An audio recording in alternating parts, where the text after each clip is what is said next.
अस्सलाम वालेकुम, मैं हूं नायाब बदर।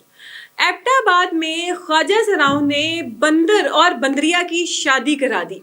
आपने बहुत सारी शादियां तो सुनी होंगी, और जब से 2025 आया है दुनिया तरक्की कर रही है, बहुत सारी चीज़ें जो हैं वो ईजाद हो रही हैं। लेकिन अगर हम बात करें पाकिस्तान की, तो यहाँ पे अजीबो गरीब चीज़ें जो हैं वो सुनने को मिलती हैं। कोई अजीब वाक़या रूनुमा हुआ होगा तो उसके पीछे यकीनन पाकिस्तानियों का हाथ होगा। हमने 2025 जैसे ही स्टार्ट हुआ तो हमने ये सुना कि यहाँ पर पाकिस्तान में एक मुर्गा और मुर्गी की शादी हुई है। एक ख्वाजा सरा ने एक मुकम्मल इंसान यानी कि एक मर्द के साथ शादी कर ली है। ये 2025 में तोहफे के तौर पे ये चीज़ें मिली थी।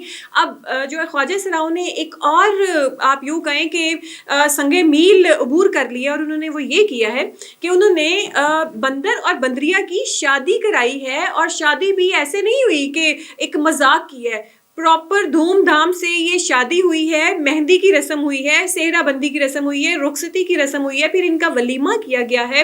और जो है दूल्हा जो था वो सेहरा बांध के आया था। सेहरा बांधने से पहले वो पॉलर से तैयार हुआ था, जबकि बंदरिया को लहंगा डाला गया, उसके ऊपर दुपट्टा जो है वो उसके सर के ऊपर डाला गया, फिर उसको नेल पॉलिश लगाया गया, उसको जेवर डाला गया, और जो शादी के अंदर रस्में होती हैं वो भी अदा की गई।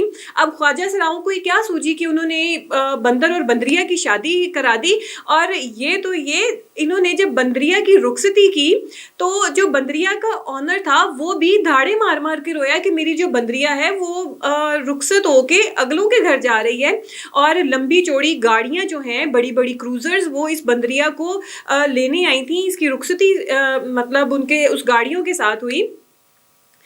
नाज़रीन, ये वाक़या है एबटाबाद का, जहाँ पे ख्वाजा सराओं ने बंदर और बंदरिया जो घर पे पाले हुए थे उनकी आपस में शादी कर दी। और इस तरीके से शादी की कि पहले रिश्ता तय हुआ, जैसे आम इंसानों का होता है, जैसे किसी लड़का और लड़की का होता है, उस तरीके से रिश्ता तय हुआ।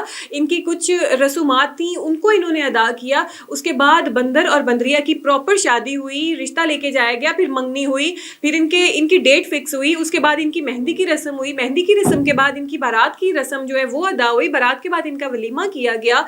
और जो है प्रॉपर जो इसके लवाजमात थे, किसी किस्म की कोई कमी नहीं छोड़ी गई इस सारे इवेंट में। अपनी नवैयत की एक अजीबोगरीब शादी है कि पाकिस्तानी न जाने किस डगर पे चल पड़े हैं। शायद अपना नाम बनाने के लिए या फेम के लिए, फेमस होने के लिए ये लोग ऐसे काम करते हैं कि क्या वो कहते हैं ना, बदनाम ना होंगे तो क्या नाम ना होगा।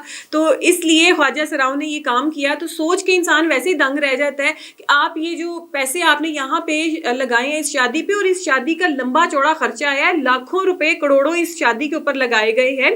बाकायदा बंदरिया का हक मेहर भी तय हुआ है। तो वो बजाय कि आप इधर इन चीज़ों के ऊपर, फजूल चीज़ों के ऊपर आप पैसे जो हैं वो खर्च कर रहे हैं, आप इसको किसी अच्छी जगह के ऊपर इन्वेस्ट कर दें। आप कोई तालीम का कोई ऐसा सेंटर खोल दें, कोई बच्चियों के लिए सिलाई सेंटर खोल दें। जो बहुत से और ख्वाजा सरा हैं वो ज़िंदगी की बेसिक सहूलियात से महरूम है, आप उनके लिए कोई ऐसी चीज़ बना दें। पर ना जी, उस साइड पर तो जाना नहीं है। ऐसे शशकों की तरफ आ जाना है जिन शशकों का ना तो कोई सर है ना कोई पाँव है, लेकिन इस शादी को हाइप बहुत ज़्यादा मिल रही है, सोशल मीडिया पे बहुत ज़्यादा पॉपुलर हो रही है। ये मुर्गा और मुर्गी की जैसे शादी मशहूर हुई थी, ये शादी भी वैसे ही मशहूर हो रही है। तो आप ज़रूर बताइएगा कि ये हमारी जो अवाम है, पाकिस्तानी अवाम, ये किधर को चल पड़ी है, ये क्यों इस तरीके के काम करती है कि लोग एक दफ़ा सोच के दंग रह जाते हैं कि ये पाकिस्तानी कैसे ये सब कुछ कर लेते हैं, कहाँ बैठ के इतना दिमाग लड़ाते हैं। अब एक जानवर की शादी, बंदर और बंदरिया की शादी आपने कर दी है, उसके ऊपर आपने लाखों करोड़ों का बजट लगा दिया है। खुदा ना यही पैसे आपने कहीं और लगाए होते तो शायद बहुत सारे इंसानों की जो ज़िंदगी है वो संवर जाती। जो आम इंसान है, मर्द औरत है, उनके लिए आप कुछ कर जाते। जो ख्वाजा सरा आपकी कम्युनिटी के हैं उनके लिए कुछ कर जाते। लेकिन ये सोच न जाने इनको क्यों नहीं आती, और इस तरीके के काम करते हैं। शायद चंद व्यूज़ के लिए, फेम के लिए, या आप यूँ कहें कि शायद दिली तस्कीन के लिए।